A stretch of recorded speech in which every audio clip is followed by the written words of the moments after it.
By Kellogg's Frosted Flakes.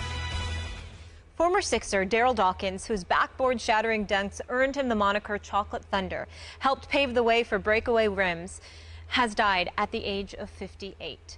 The Lehigh County, Pennsylvania coroner's office said Dawkins died Thursday morning at a hospital. No cause of death was immediately announced.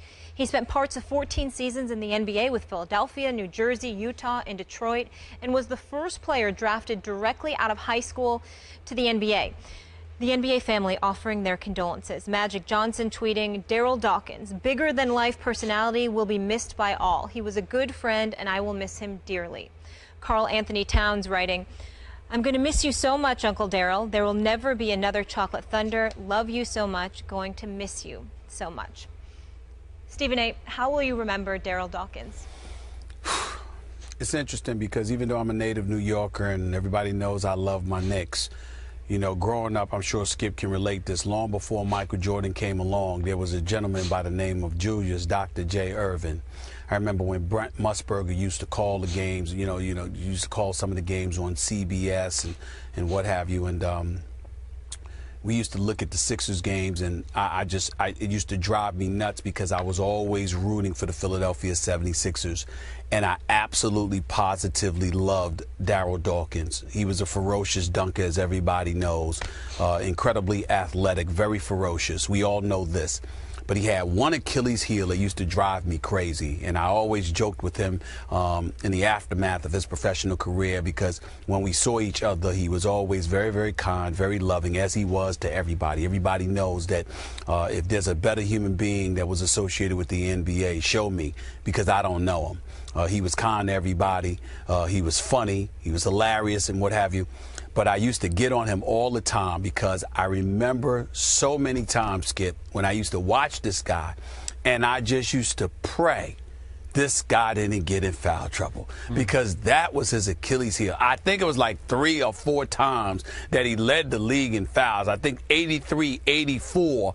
I think he had like an NBA record, was it 386 fouls. The year before that, it was the year the Sixers won the title. He had 379 fouls. And I think it was like, what's the year? 1980. He had 328 fouls, and it was like, if he could just stay on the court, if he could just stay in the game, they can't beat the Sixers. They can beat Boston. They'll beat everybody. They can beat Milwaukee with Sidney Moncrief and the boy. They can beat Boston with Larry Bird. They can beat the Nets with Albert King and those boys. They can beat all of them.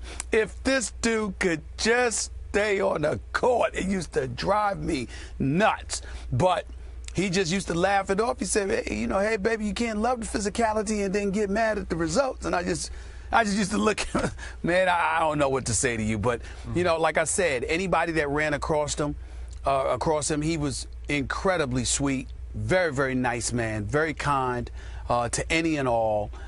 There isn't anybody associated with the NBA family who knew him in any way that could possibly say a bad word about him. He was just one of the sweetest individuals you ever met. He was about being an entertainer as well, and he's going to be sorely missed. When you see Shaquille O'Neal coming up with nicknames, and part and parcel, you got that from Darryl Dawkins to some degree. You see other guys coming up with stuff, and Darryl Dawkins had a lot to do with that Lovetron and all of that stuff. That's what he's from, Planet Lovetron. Yep. It just made you laugh constantly, and anytime you were around him, you couldn't help but smile because he had that kind of effect on you. So he's definitely going to be missed. Anytime you lose members of a family, of a fraternity that had that kind of personality, that magnetic personality, they're going to be missed, especially when you were as kind, as sweet as he was. I feel very, very sorry for his family, because if he was that way with us, imagine how wonderful he was to them, and imagine how much pain that they're in today for losing him. So my heart goes out to all of them. Ditto. I was around him a couple times here at ESPN. Loved every second of being around him because you could not love it. He was infectious with that huge personality. And as the family said in their statement last night, that huge, loving heart of his. So I am with you. In all my years covering the NBA, dating back to the 70s, I never heard a single negative word about Darryl, the person.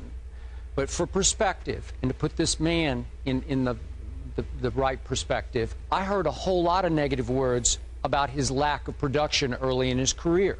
Because let's remember, when he came out of high school, as Molly pointed out, he was the first high school player to be drafted into the NBA. And he was called at that time the greatest high school player who had ever played up to that point.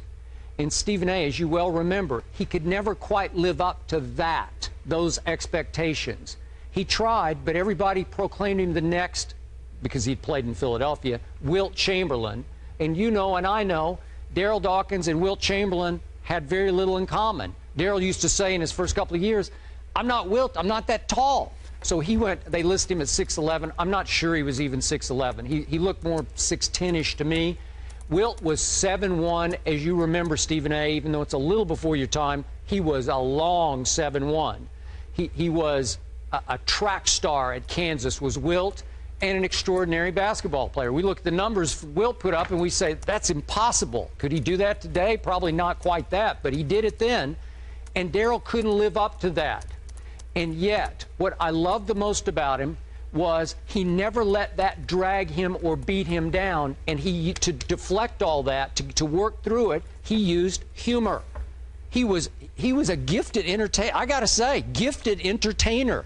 Where I just waited for the post-game interview with him because he could light it up off the top of his head. He could do the equivalent of NBA stand-up comedy on cue, no rehearsal, and it would be hilarious because he had the gift of gab. He could just come up with phraseology that was almost in your league, some of the phrases you come up with. This man was blessed, and he needed that personality. And it's very interesting to me that he got very close with Dwight Howard. Dwight's gone through some of the same emotions of, I can't quite live up to what everybody says that I'm supposed to be. I look the part, but I can't always play to that level of the part. And Darryl went through that too. So I think they had a kind of a deep connection that way. They appear to have had a deep connection. I'll take their word for it. I never asked either of them about that. I can get where you're coming from, but if you're going to bring up Dwight Howard, there's a distinct difference that everybody needs to recognize here.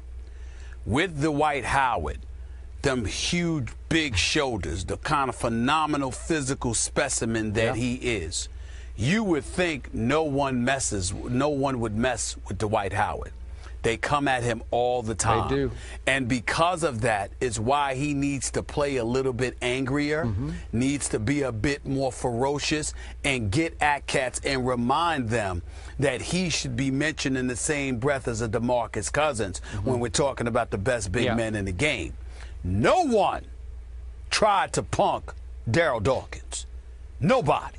That's what they didn't do. That's the one thing they didn't try to do. They didn't try to do that. You might have tried to get him in foul trouble, but that's about it.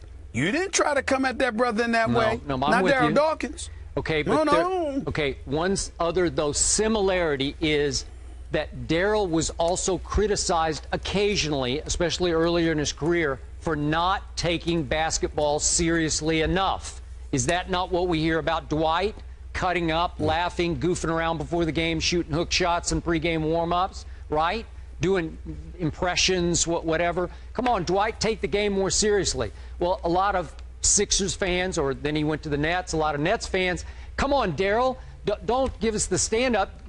Play, perform better, perform at a higher level. And you'd see a burst from Darryl, and then he'd go 4 or 5 games, and he couldn't quite live up to that. Well, isn't that similar to what Dwight's gone through, not taking the game seriously enough? Well, again, I don't think it was one of those things where, Darryl Dawkins was. I don't recall him being accused of not taking, the game seriously enough. I just think that it was one of the. I mean, for me, the years, maybe early, the years that I watched him, that's what I look at. And by the way, even though folks didn't try to come at Darryl Dawkins, it was funny. He did get in a fight with the, with Mr. Enforcer himself, Maurice Lucas, in 1977. I didn't forget that. Please don't think I forgot. But that was Maurice Lucas. You know what I'm saying? Maurice Lucas fight anybody. He was Oakley before Charles Oakley came along. Okay, so outside of that, nobody messed with Darryl Dawkins. But they might have thought that Darryl Dawkins played around a little bit too much or what have you. They might have thought that. But when he was on the court, you knew he was trying to come at you. A lot of guys question how ferociously Dwight is trying to come at you. And Dwight has to change that because Dwight is big time when he wants to be. He just needs to do it more consistently. Well, to your final point, a whole lot of people who played with him, against him, and even now play in this league are going to miss this big man. Yes, they are. Yep. No question. Absolutely. 58 is too young, and Stephen A., as you said, our heart goes out to the loved ones of Darryl Dawkins. Yeah. More First Take after the break.